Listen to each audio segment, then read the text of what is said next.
Bonjour, alerte sur l'affaire de Blanche Candolo. Hier, un membre de la famille de Blanche a reçu plusieurs appels, des numéros non identifiés, lui disant si elle continue de défendre pacifiquement, valablement sa sœur, elle aussi va y passer. Écoutez, il n'y a pas plus dangereux que l'homme qui fait tes éloges en public lorsqu'il sait que tu es malheureuse. Il n'y a pas plus dangereux que l'homme qui peut paraître, qui peut te décrire comme la femme idéale de toute l'existence. Blanche a été rapatriée sous forme d'un courrier. C'est cette agence qui est interdite de sillonner sur l'espace Union européenne qui a ramené le corps de Blanche. Ce sont les paroles de Pasteur Marcelo qui sont contre Pasteur Marcelo. C'est les sons de Blanche qui est contre Pasteur Marcelo. Pasteur Marcelo, tu es tourmenté, tu es dans la peur. Et c'est normal, parce que ce qui se passe n'est plus l'œuvre de Dieu. Bonjour, alerte sur l'affaire de Blanche Candolo. Hier, un membre de la famille de Blanche a reçu plusieurs appels, des numéros non identifiés, lui disant si elle continue de défendre pacifiquement, valablement sa sœur, elle aussi va y passer. En d'autres termes, on va l'éliminer si elle continue de faire justice pour sa sœur. Regardons cette situation de plus près. Voyons combien la tournure de cette affaire est en train de basculer. Prenons nos responsabilités. Allons-y demain, 29 août, sur la place Mandela à Kinshasa pour marcher, pour connaître les réalités, les vérités sur la mort de Blanche. Le père d'initiation de tous ces pasteurs qui arrivent vraiment à se camoufler, se cacher dans la franc-maçonnerie et aujourd'hui qui arrivent à livrer leurs femmes dans la maçonnerie et pour chercher le succès en disant que c'est Jésus qui a fait ceci, c'est Jésus qui a fait comme ça, tandis qu'en réalité, ce sont des menteurs. Alors, le pasteur Karambiri, vraiment, est vraiment cet homme qui arrive à initier ces genres de personnes que vous voyez que Marcelo Tounazi, Mako Sokami, tous ces hommes, je citerai d'autres personnes après, même pour le moment. Pasteur Karambiri doit arrêter d'incriminer les gens à tuer vraiment leurs femmes pour vraiment avoir la gloire. Écoutez, il n'y a pas plus dangereux que l'homme qui fait tes éloges en public lorsqu'il sait que tu es malheureuse. Il n'y a pas plus dangereux que l'homme qui peut paraître, qui peut te décrire comme la femme idéale de toute l'existence, qui peut aller décrire devant un public dans le monde entier qu'il est l'homme le plus comblé lorsqu'il sait qu'il t'a brisé, il te brise et tu es brisé. Notre sœur Blanche, elle souffrait. La femme là, après tout ce qui est sorti sur les réseaux sociaux, après tout ce qui est sorti après sa mort, c'est une femme qui souffrait beaucoup. Mais au nom du Seigneur, elle croyait. Elle croyait à un changement jusqu'à son dernier souffle. Elle croyait même lorsqu'elle était entourée de loups pour un voyage. Et elle ne connaissait pas la cause. Elle croyait toujours. Même si elle avait perdu l'espoir, au nom du Seigneur, elle espérait un changement. Aujourd'hui, vous voyez, la maison qu'elle a rêvé habiter, la maison qu'elle a bâtie avec son cher époux, pour ses enfants, pour sa famille. Comme elle disait, son plus grand rêve, c'est d'être une épouse parfaite et être là pour éduquer ses enfants. Dans cette maison aujourd'hui, une autre femme se trouve dans cette maison. Une autre femme marche dans la cuisine de son rêve. Et ce n'est pas une femme inconnue. C'est une femme qu'elle a vue, qui est venue au Congo. On lui a dit que son mari était en train de soigner cette femme parce qu'elle avait des troubles mentaux. Mais en réalité, ignorait la fille. Cette personne qui l'a fait pleurer dans son foyer est aujourd'hui dans sa cuisine. Cette personne qui l'a fait pleurer dans son mariage est aujourd'hui dans son salon. S'assoit dans son salon, rentre dans sa douche. Et elle est devenue propriétaire de tout ce qu'elle avait chéri, de ce qu'elle appelait chez moi. La chambre dans laquelle elle a porté ses 4 enfants. La chambre de ses nuits, de ses pleurs, de ses cris et de ses douleurs, de ses joies, de ses rêves. Cette chambre aujourd'hui, celle qu'elle a vue se promener comme une arriviste, aujourd'hui appelle cette chambre sa propre chambre. Écoutez les gars, dans la vie, l'homme est un loup pour l'homme. Ne vous oubliez pas. Mes soeurs et mes filles, réalisez-vous. Réalisez, même si c'est un endroit où tu vends du charbon, réalise-toi. Sois épanoui. Ton bonheur en priorité. Tout homme qui, après t'avoir blessé, brisé, détruite, qui sait que tu es misérable, mais qui ose faire tes éloges devant les nations. Si tu pouvais te coucher comme ça et te repentir publiquement, l'Éternel, dans sa miséricorde, aurait pitié de toi. Et ce serait une action qui pousserait plusieurs à la repentance. Pasteur Marcelo, tu es tourmenté, tu es dans la peur. Et c'est normal, parce que ce qui se passe n'est plus l'œuvre de Dieu. Si tu pouvais le réaliser et te lever, dire publiquement à quel point le diable est un menteur. Il n'a rien, il nous promet des choses qu'il est incapable de nous offrir. J'ai soif, je soupire après l'Éternel, que ce harcèlement te pousse à renoncer à tout pour servir l'Éternel en esprit et en vérité. J'ai vu l'Éternel mettre en garde ton église. Rien de ce que vous allez faire ne va bloquer le plan de Dieu. Ton épouse s'est beaucoup mise en retrait. Elle s'est véritablement donnée, malgré les oppositions, pour être une bonne épouse pour toi. C'est pour ça que ça ne peut pas passer aussi facilement. L'Éternel te tend encore le bras pour une repentance publique et sincère. Saisis-la pendant que tu peux encore. Personne parmi ces gens ne vous comprend. Ils n'essayent même pas de vous comprendre. Ils se moquent de vous. Ils se plaisent à imiter comment vous prêchiez avant. Faites attention. Ils sont en train de vous pousser à plus d'interdits. Ils vous poussent au péché. À peine arrivée, cette nouvelle femme, elle prend le micro, elle prêche. Pendant combien de temps votre femme est restée en retrait? On peut jouer avec l'œuvre de Dieu. À ce point, on peut blaguer avec ce qui est sacré. À ce point, pourquoi est-ce que nous, les francophones, nous sommes si jaloux, si envieux, on n'arrive pas à résister à la tentation? Pourtant, la foi marche. Pourtant, si nous marchons dans les voies de l'Éternel, il est capable de nous bénir, capable de nous protéger. Oui, lorsqu'on marche avec Dieu de façon radicale, les combats se multiplient. Nous sommes attaqués de partout. Mais Dieu nous délivre. Dieu est avec nous. Il fait des choses extraordinaires. On n'a pas besoin de se corrompre. On n'a pas besoin. Pasteur, repentez-vous. Dieu vous tend encore la main pour une repentance publique. Arrêtons de jouer avec l'œuvre de Dieu. Plus ces histoires sont au dehors, plus les gens prennent plaisir à se corrompre, à toucher aux interdits. Dieu marche. Le puissant marche. Dieu est physiquement sur la terre dans un corps de femme. J'ai vu Dieu agir. J'ai vu Dieu consoler. J'ai vu Dieu sauver. J'ai vu Dieu frayer des chemins là où il n'y avait pas de chemin. Pourquoi est-ce qu'on se corrompt? Qu'est-ce qui est difficile pour nous d'attendre le temps de Dieu? Parce que nous sommes avec l'Éternel. Au milieu des combats, il est là. Il nous donne la joie, il nous donne la paix. Dans l'attente de la foi, il est présent. Il ne nous laisse pas seuls. Mais nous, on veut jouer avec lui. On se croit intouchable. On s'est dit, on va toucher à tout et à n'importe quoi et rien ne va nous arriver. Jusqu'à ce qu'on commence à crier. Jusqu'à ce que le cri sort parce qu'on a commis des abominations dans l'église. Jusque-là, qu'est-ce qu'on fait? Est-ce qu'on reconnaît publiquement que c'est nous le problème? Ou on essaye de jouer les victimes? Ou on envoie des personnes nous défendre? Ne jouons pas avec l'œuvre de Dieu. Arrêtons de nous fier aux apparences. Arrêtons avec la compromission. Dieu est un bon Dieu. Dieu nous aime. On n'a pas besoin de se salir pour vivre les merveilles de Dieu. La Bible nous dit que Dieu a réservé les meilleurs fruits de la terre pour ceux qui l'aiment. Et nous savons que ceux qui aiment Dieu font sa volonté. Repentons-nous. Ne jouons plus avec l'œuvre de Dieu. Ce que je dis arrive toujours. Et ce qui n'est pas encore arrivé attend son temps. Vivons. La famille, j'espère que vous allez bien. La saga Blanche Tounassi continue. Je vous ai dit qu'on va suivre cette affaire de très près. J'ai une seule question à poser à la famille de Blanche. Vous ne voyez pas que tout le monde est en train de se désolidariser? Tout le monde est en train de fuir ce combat. Aujourd'hui, vous dites une chose, demain, vous dites une autre chose. Et les gens sont en train de lâcher l'affaire. Donc là, on vient d'apprendre que, en fait, Blanche Tounassi était une résidente belge. Et depuis qu'elle a perdu la vie, jusqu'aujourd'hui, le pasteur Marcelo n'a pas encore déclaré son décès là-bas en Belgique. Et il est quand même parti se marier là-bas en Belgique très récemment. Et peut-être qu'en Belgique, elle est connue, sous un autre nom. C'est-à-dire au Congo ou en Afrique, on la connaît sous le nom de Blanche Kandolo, Blanche Tounassi. Mais en Belgique, elle a un autre nom. Elle est enregistrée sous un autre nom. Vous ne voyez pas que c'est trop? Souvenez-vous, il y a quelques mois, le frère était sorti pour dire que oui, on va déposer plainte, etc. On lui a donné de l'argent, il a disparu. C'est comme si maintenant qu'il a fini de manger cet argent, il revient encore remettre de l'huile sur le feu. Il y avait une fervente avocate de la cause blanche qui vient d'être accusée d'escroquerie. Elle avait ouvert une cagnotte, elle s'appelle Niaou, elle avait ouvert une cagnotte, les gens ont cotisé, à l'heure où je vous parle, elle a pris l'argent, elle a mangé, et puis voilà. Elle dit que oui, elle est la fille d'un grand marabout, d'un grand sorcier congolais, donc si les gens continuent à l'attaquer, ils vont voir ce qu'elle va leur faire. Donc je me dis, tellement spirituel en fait ce combat, mais c'est un côté où je ne vais pas rentrer là-dedans. Là récemment, lors d'un direct, un membre de sa famille nous explique en fait qu'elle n'est pas sûre que Blanche Tounassi a perdu la vie sur le territoire turc. Pour elle, en fait, Blanche a perdu la vie au Congo. Et puis le pasteur a réussi à la mettre dans une caisse sous forme de marchandises. Et puis il a fait envoyer en Turquie. Et après maintenant de la Turquie, ils ont tourné pour ramener ça au Congo pour faire croire que finalement elle est morte en Turquie. En gros, le pasteur Marcelo, il a un ami, une société d'expédition de colis à l'étranger. Donc il a réussi en fait à monter le coup avec son ami en question pour faire tourner le corps. Pourquoi vous voulez aller manifester devant l'ambassade turque là-bas au Congo? Une personne du nom de Mamou est sortie pour dire que le pasteur a un enfant caché. Ça a quoi à voir avec les faits sur lesquels vous l'accusez?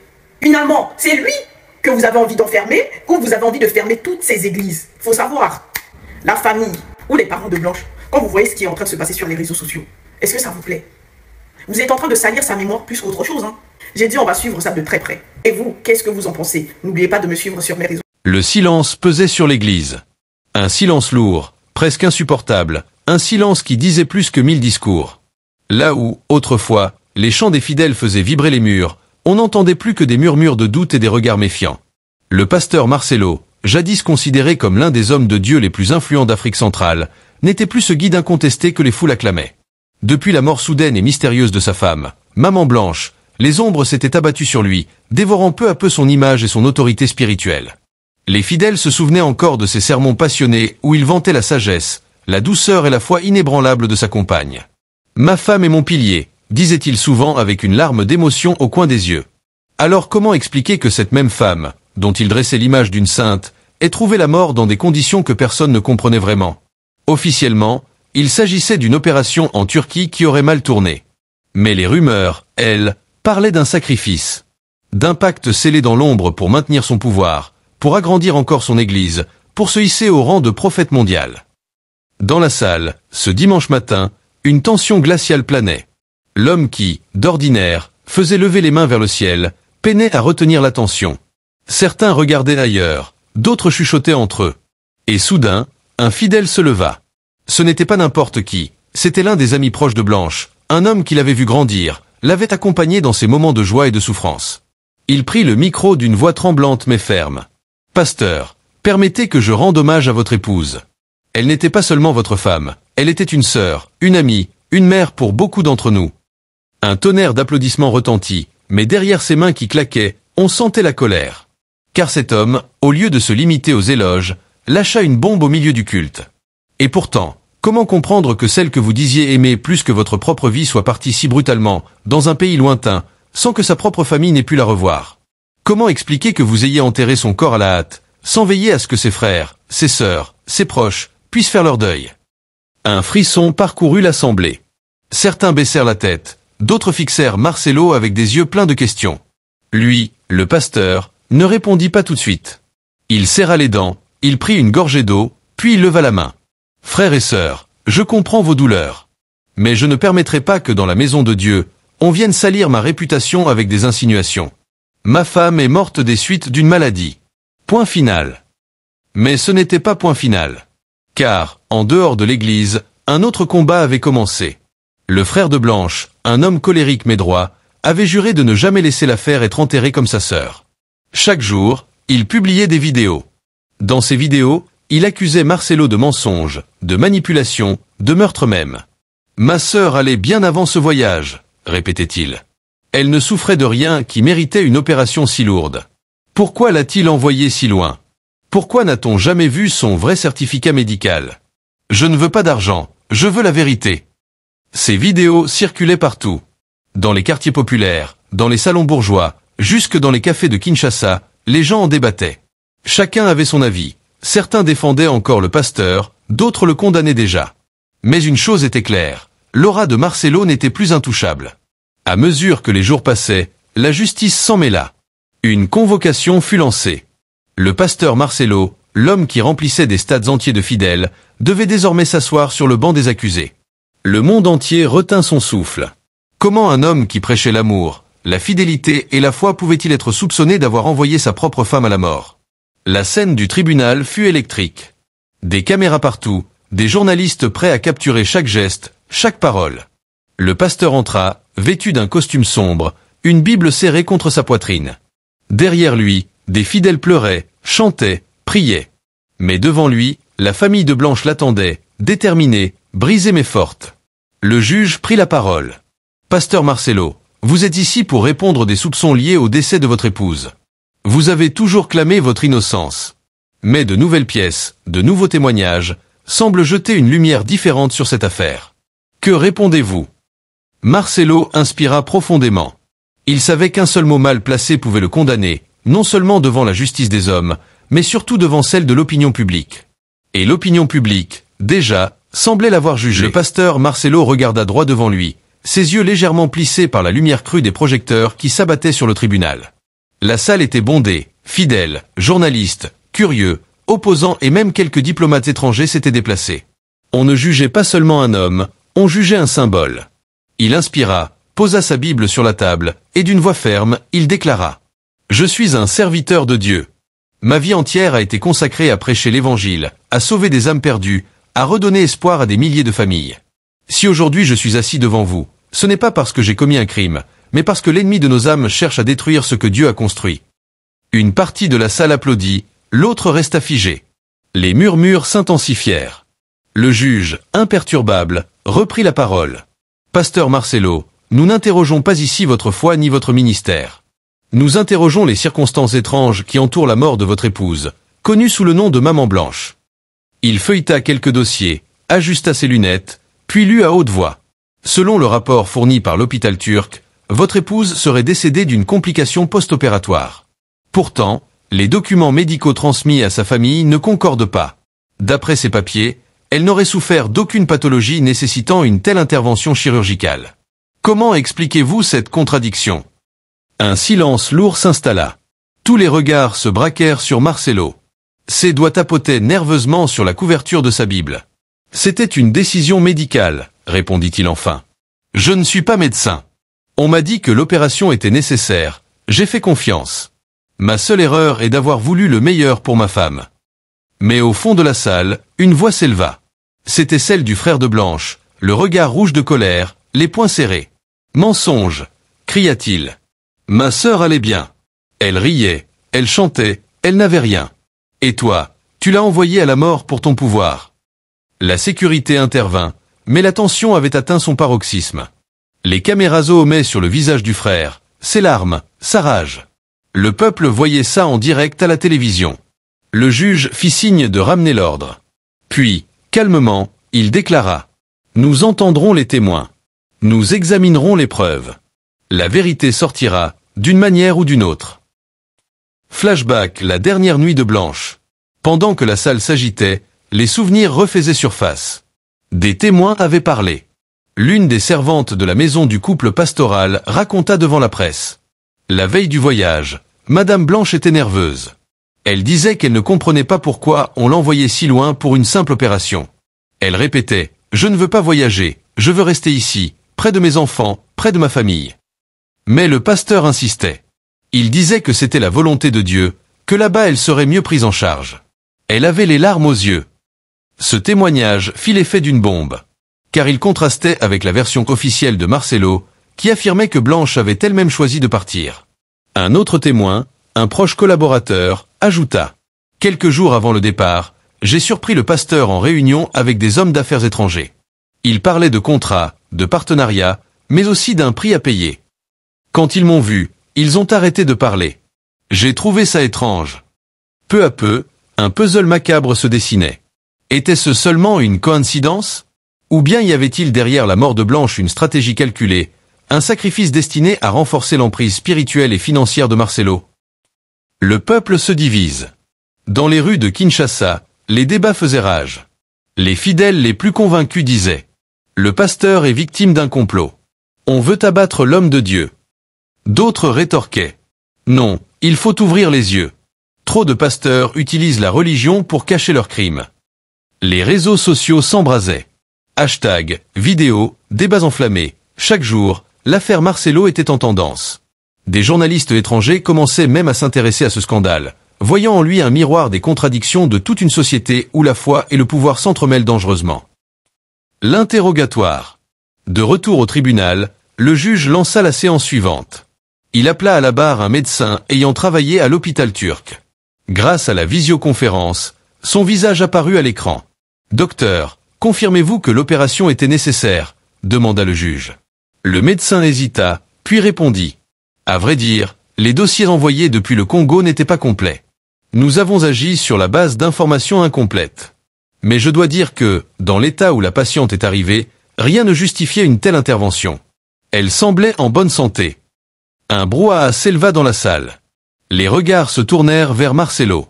Le juge frappa de son marteau. Silence.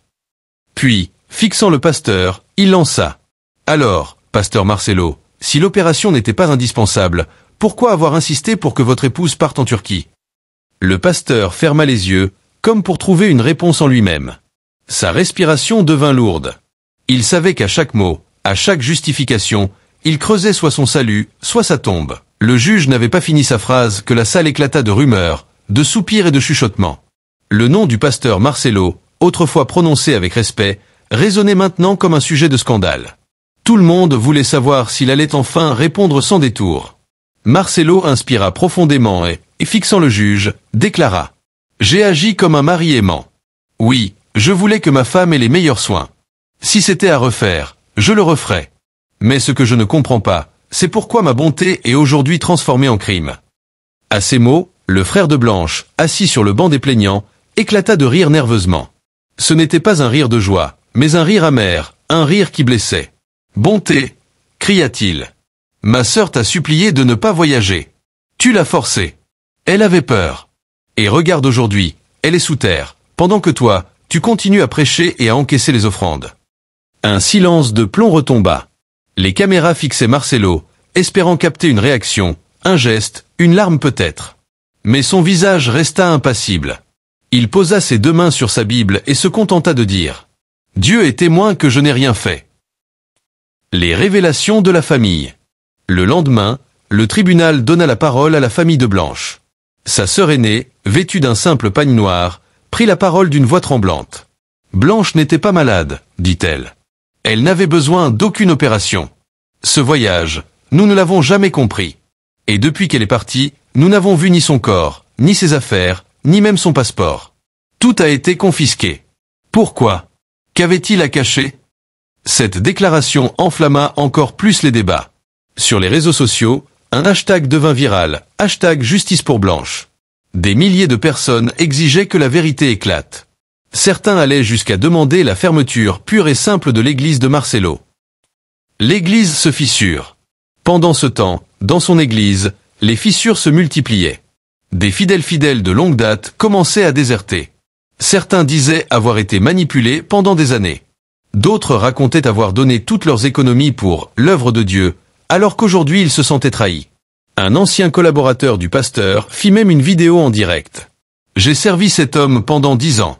Mais je dois dire la vérité, beaucoup de décisions n'étaient pas prises sous l'inspiration divine. Elles étaient prises en fonction des intérêts financiers et politiques. Et la mort de Blanche, je ne peux pas en dire plus, mais je crois qu'il y a des choses qu'on nous a cachées. » Cette vidéo fit l'effet d'un tremblement de terre.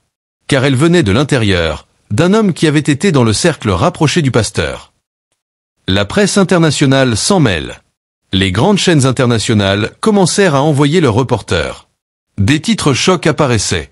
Le scandale qui secoue l'église africaine. Pasteur star ou meurtrier caché.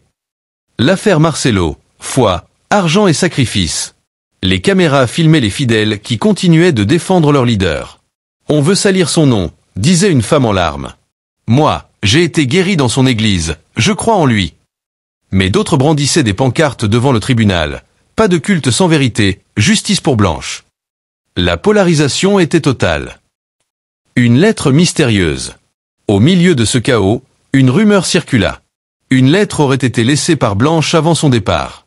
Une amie proche affirma en avoir une copie. Devant les juges, elle lut un extrait. « Je pars parce que Marcelo insiste. Je ne comprends pas pourquoi. Mon cœur est lourd, je sens que quelque chose n'est pas normal. Si jamais je ne reviens pas, sachez que je vous aime tous. » La salle entière resta bouche bée. Était-ce une preuve de préméditation? Était-ce l'ultime cri d'alarme d'une femme qui se savait en danger? Marcelo bondit alors de sa chaise. « Cette lettre est un faux. On cherche à me détruire. » Mais ces mots semblaient déjà faibles face à l'impact de cette révélation. Le doute. Même ses plus proches soutiens commencèrent à douter. Un de ses anciens diacres murmura à la presse. « Nous avons toujours cru que Blanche était partie en paix. Mais si elle a écrit cela, alors, nous devons nous poser des questions. » Les juges décidèrent de suspendre la séance pour examiner cette nouvelle pièce.